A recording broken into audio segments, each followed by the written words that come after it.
Good morning, students. Now we will study about chemical reaction and equations. First of all, we will study about what are chemical reactions. ठीक है? Let us consider some of the examples such as melting of ice.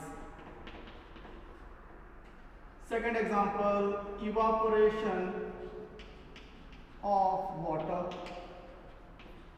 Okay. Formation of rust.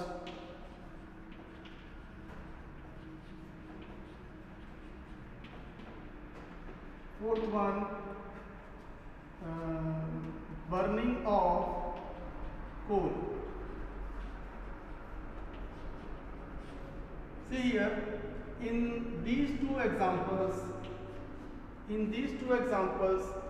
when these processes takes place, no new substances are formed. So these are the examples of physical change. These are the examples of physical change. And in these two, formation of rust, when the rust is formed, initially iron was there, and after that a brown color substance gets deposited over that. Formation of new substance takes place in this example and in the burning of coal. So these two are the examples of chemical change. So have you understood? In the physical change, no new substances are formed, whereas in the chemical change, a new substance is formed with different properties. So the changes, the reaction, chemical reaction means in the chemical change a new substance is formed, so that reactions are known as the chemical reactions. And equations. What do you mean by chemical equations? Chemical equations. So chemical equations क्या होती हैं? Chemical equations होती हैं, these are the pictorial representation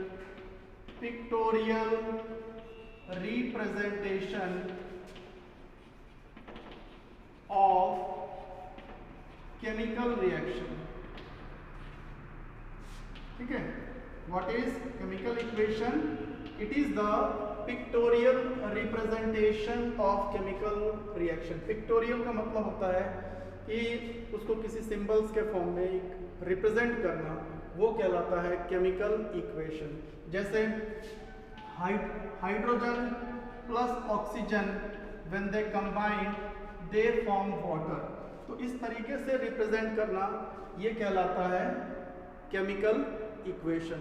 हम इसमें while writing the chemical equations many more different things are followed. कि जैसे chemical equation में बहुत सारी चीज़ें काफ़ी इंफॉर्मेटिव होती है. जैसे मैंने लिखा हाइड्रोजन, लिखा यहाँ पर G, तो ये रिप्रेजेंट करता है स्टेट. ठीक है? S का मतलब क्या रिप्रेजेंट करेगा? स्टेट.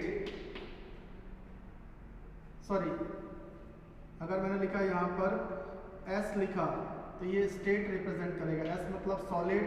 अगर लिखा है G मतलब गैस. और अगर लिखा है L मतलब लिक्विड. और अगर लिखा है AQ तो AQ मतलब aqueous, solution in water.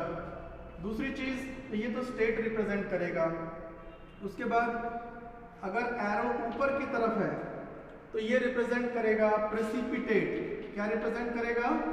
PPT लिखते हैं, precipitate. Precipitate means insoluble substance which gets deposited at the bottom of the beaker. अगर एरो नीचे की तरफ है तो ये रिप्रेजेंट करेगा, अगर एरो ऊपर की तरफ है तो ये रिप्रेजेंट करेगा गैस. और अगर एरो नीचे की तरफ है तो ये रिप्रेजेंट करेगा प्रेसिपिटेट. ओके. उसके बाद से अगर एरो ऐसा है तो मतलब reaction it is proceeding from, means ये रिएक्टेंट रिएक्ट करके फॉरवर्ड, रिएक्शन कंप्लीट हो गई है, ये रिप्रेजेंटेड होगा. अगर सिंबल ऐसे है तो मतलब रिएक्शन इज रिवर्सिबल। जिस स्पीड से रिएक्टेंट कंबाइन होकर प्रोडक्ट बना रहे हैं उसी स्पीड से प्रोडक्ट रिएक्टेंट में कन्वर्ट हो जा रहा है। ठीक है, और क्या है इसमें, ट्रायंगल आता है कहीं कहीं पर। ट्रायंगल रिप्रेजेंट करेगा हीट के लिए। क्या रिप्रेजेंट करेगा, हीट के लिए। So these are certain notations which is used in writing the chemical equations. Okay, now let us see some of the examples of the chemical reaction. कुछ examples देखेंगे chemical reactions की।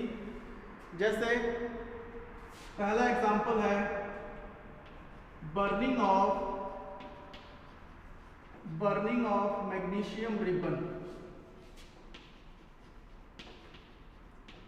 Magnesium ribbon, देखो ये आपने magnesium ribbon देखेंगे तो पहले उसको जलाने से पहले क्या करते हैं, उसको सैंड पेपर से साफ कर लेते हैं, क्योंकि मैग्नीशियम मेटल है, एयर के इन्फ्लुएंस में कंबाइन करके वो क्या होता है, मैग्नीशियम ऑक्साइड। तो आप अगर रिएक्शन कर रहे हैं तो मैग्नीशियम ऑक्साइड से रिएक्शन होगा, ना कि मैग्नीशियम से। So before reaction it should be cleaned with sand paper, कि वो ऑक्साइड की लेयर हट जाए। ठीक है, सो मैग्नीशियम प्लस ऑक्सीजन क्या बनेगा, मैग्नीशियम ऑक्साइड। क्या बनेगा,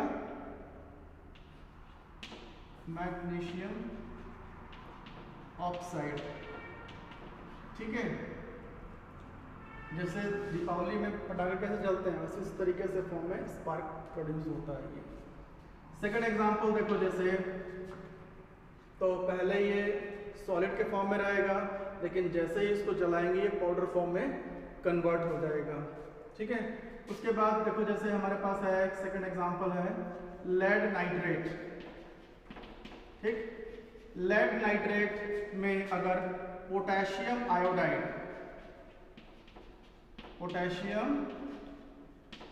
अभी जस्ट इनके नेम लिख रहे हैं, बाद में आपको धीरे धीरे फॉर्मूला बताएंगे कि फॉर्मूला कैसे लिखा जाता है। लेड नाइट्रेट और पोटेशियम आयोडाइड मिला देंगे तो ये बन जाएगा लेड आयोडाइड। ठीक है, lead iodide plus potassium nitrate.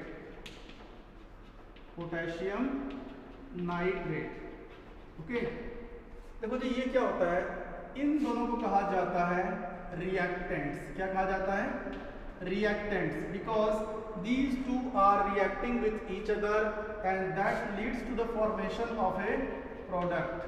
ठीक है, सिमिलरली इस रिएक्शन में ये दोनों क्या कहलाएंगे, रिएक्टेंट, और ये दोनों क्या कहलाएंगे, प्रोडक्ट। तो यहाँ पर लेड आयोडाइड येलो कलर का प्रेसिपिटेट होता है। ठीक है, फिर उसके बाद अगर आप जिंक ग्रैन्यूल्स और इसमें सल्फ्यूरिक एसिड इस्तेमाल करते हैं, H2SO4। ठीक है, या एक मिनट लिखो, zinc plus dilute sulphuric acid.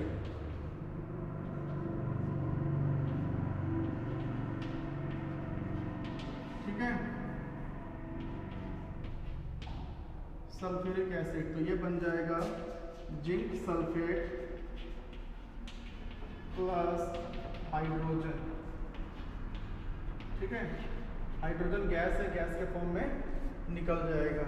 तो देखो जी जो बताया था ना पहले कुछ सिंबल्स, तो कहीं कहीं पर DIL लिखते हैं, जिसका मतलब होता है डाइल्यूट, वो जो एसिड है पानी में मिला हुआ है, और अगर लिखा हुआ है CONC तो मतलब होता है कॉन्सेंट्रेशन या कंसनट्रेटेड, वो प्योर फॉर्म में एसिड रहता है।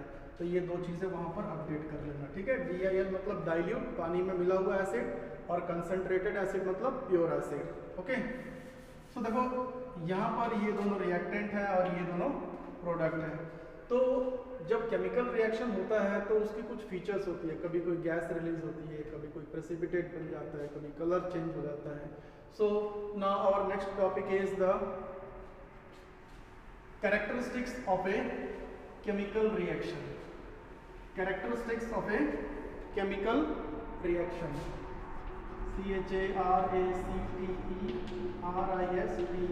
characteristics, characteristics of a chemical reaction. ठीक है, so the first characteristics is formation of a precipitate. Formation of a PPT, precipitate. अभी बताया था पिछले एग्जाम्पल में कि इनसॉल्युबल सब्सटेंस वो नीचे सॉल्यूशन में डिपॉजिट हो जाता है, उसको कहते हैं। तो एक ये फीचर होता है कि जब केमिकल रिएक्शन होती है तो कुछ कुछ केमिकल रिएक्शन में इनसॉल्युबल सब्सटेंस नीचे डिपॉजिट हो जाते हैं। Evolution of a gas, evolution of a gas, जैसे zinc plus dilute sulphuric acid में हाइड्रोजन गैस रिलीज होती है, तो in some of the chemical reactions कुछ गैसेस भी रिलीज होती हैं। थर्ड है change of state. Change of state का मतलब मैंने बताया था कि कुछ सब्सटेंस इनिशियली सॉलिड में होते हैं, बाद में वो लिक्विड में कन्वर्ट हो जाते हैं, या सॉलिड से होते हैं लिक्विड में, या सॉलिड से गैस में। इस तरीके से जो कन्वर्जन होता है ये कहलाता है change of state. Fourth one है change of temperature. Change of temperature, या तो क्या होता है कभी टेम्परेचर बढ़ जाता है या टेम्परेचर घट जाता है। तो इसके बेसिस पे दो टाइप की रिएक्शन होती है, एक होती है एक्सोथर्मिक और दूसरी होती है एंडोथर्मिक। ठीक है, exothermic reactions are those reaction of exo, exo का मतलब थर्मिक मतलब हीट, हीट इसमें बाहर रिलीज होती है, और एंडो मतलब रिएक्शन स्टार्ट होने से पहले हीट एब्जॉर्ब हो जाती है। ठीक है, एब्जॉर्ब, क्योंकि बिना हीट एब्जॉर्ब करे ये रिएक्शन प्रोसीड नहीं होगी। So this is endothermic reaction and exothermic reactions are those reactions in which heat is released. Okay, so formation of precipitate, evolution of a gas, change of state, change of colour, change of colour. जैसे देखा था कि पहले lead nitrate potassium iodide colourless थे, बाद में lead iodide बन गया येलो कलर का, तो इस तरीके से कलर का भी कुछ चेंजेस आता है। So these are some of the characteristics of a chemical reaction. Thank you.